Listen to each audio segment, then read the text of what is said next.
Meu nome é Janicélia, sou professora da Sala de Leitura da Rede Municipal de Itaboraí e estou trazendo para vocês a leitura do conto Olhos d'Água, da escritora Conceição Evaristo.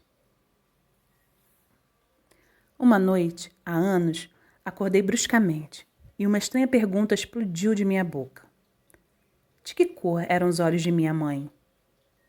Atordoada, custei reconhecer o quarto da nova casa em que estava morando e não conseguia me lembrar de como havia chegado até ali.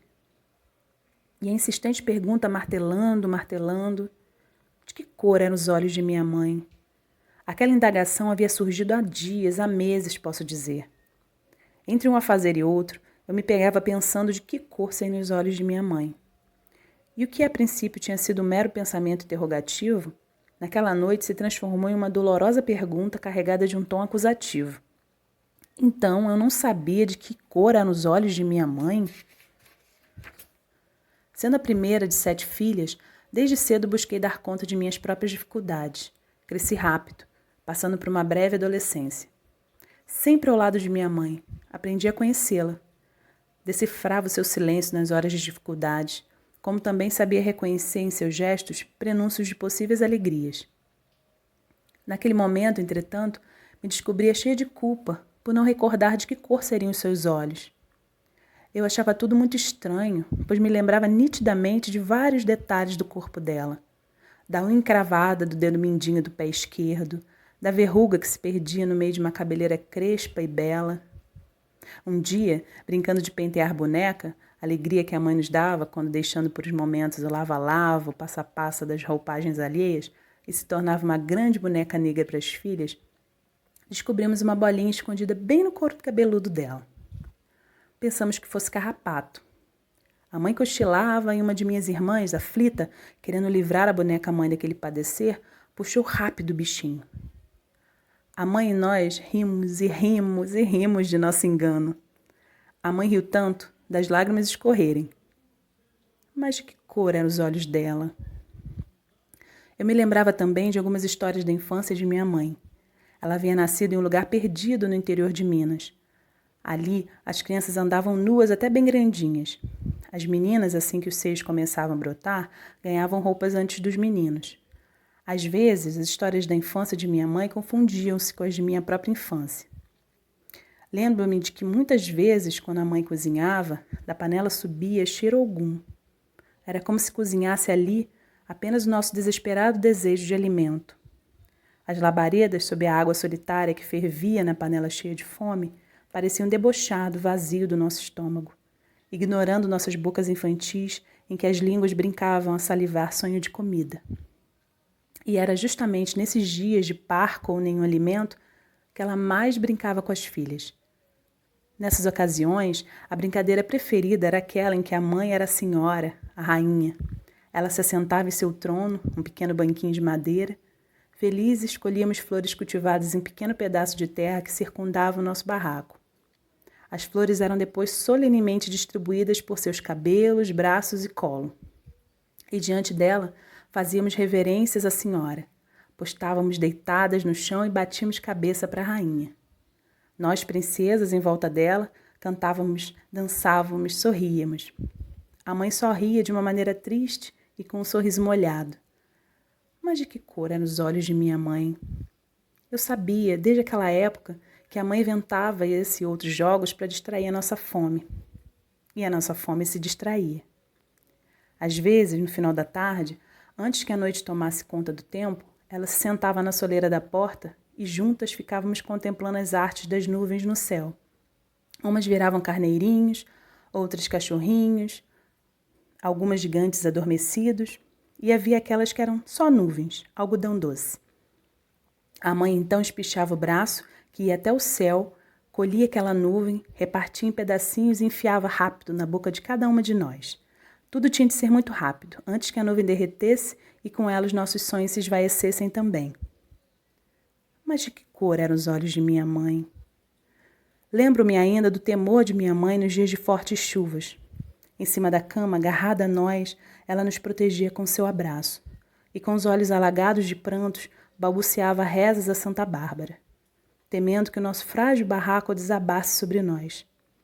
E eu não sei se o lamento pranto de minha mãe, se o barulho da chuva, sei que tudo me causava a sensação de que a nossa casa balançava ao vento.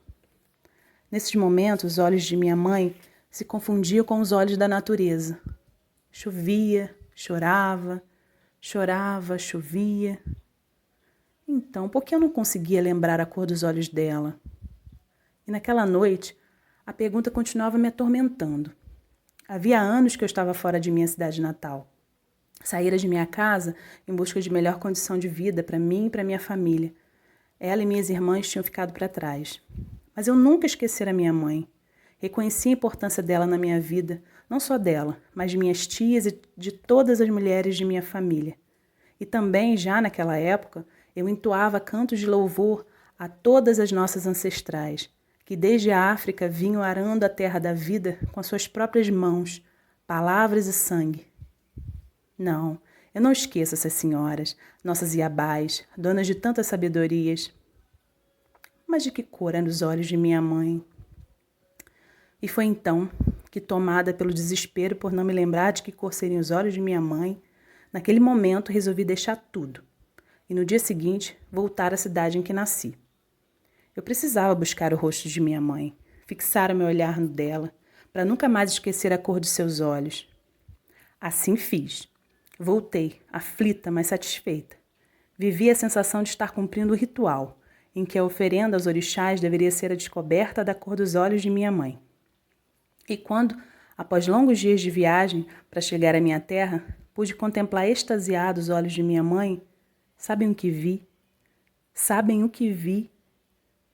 Vi só lágrimas e lágrimas. Entretanto, ela sorria feliz, mas eram tantas lágrimas que eu me perguntei se minha mãe tinha olhos ou rios caudalosos sobre a face. E só então compreendi. Minha mãe trazia, serenamente em si, águas correntezas. Por isso, prantos e prantos a enfeitar o seu rosto. A cor dos olhos de minha mãe era a cor de olhos d'água, águas de mamãe Oxum, rios calmos, mas profundos e enganosos para quem contempla a vida apenas pela superfície. Sim, águas de mamãe Oxum. Abracei a mãe, encostei meu rosto no dela e pedi proteção. Senti as lágrimas dela se misturarem às minhas.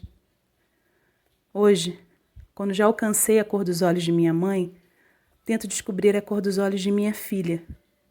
Faço a brincadeira em que os olhos de uma se tornam espelho para os olhos de outra. E um dia desses me surpreendi com um gesto da minha menina.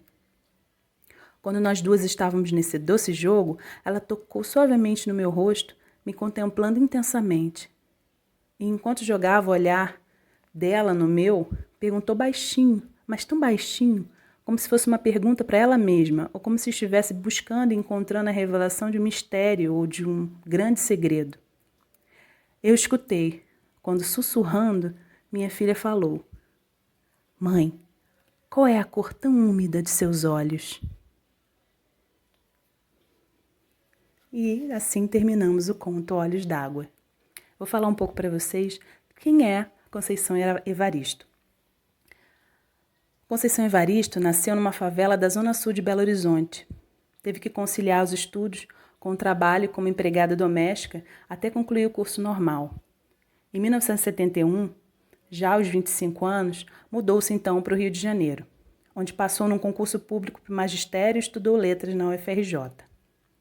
Na década de 80, entrou em contato com o grupo Quilombo Hoje. Estreou na literatura em 1990, com obras publicadas na série Cadernos Negros, publicada pela organização. É mestra em literatura brasileira pela PUC-Rio e doutora em literatura comparada pela Universidade Federal Fluminense.